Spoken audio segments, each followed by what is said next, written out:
करता हूँ, ये रिक्वेस्ट करता हूँ कि संविधान की जानकारी हम सभी को होना चाहिए, क्योंकि हमें अगर कुछ दे सकता है, कुछ दे सकता है तो वो संविधान दे सकता है, वरना दुनिया की किसी भी चीज में ताकत नहीं तो हमें संविधान से मिला है।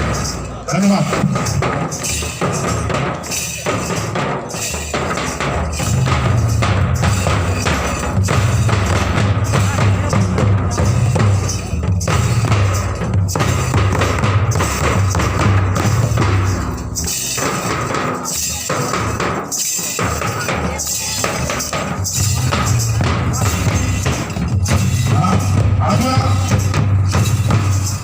अगला जो हमारे सामने अपना वक्तव्य रखने के लिए आ रहा है, हमारी दशाओं से दुर्दशाओं से काफी वाकिफ है और उन पर कैसे हम उतरेंगे, कैसे हम निकालेंगे अपने लोगों को, अपने आदिवासियों को, अपने मूल निवासियों को, इस पर उनका गहन चिंतन है।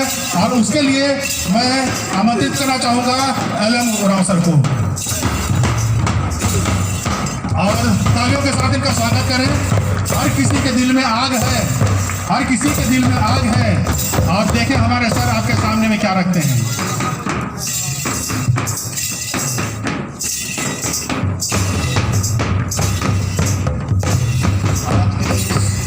आदिवासी अधिकार सम्मेलन हमारे मुख्य अतिथि भी विनय मानकर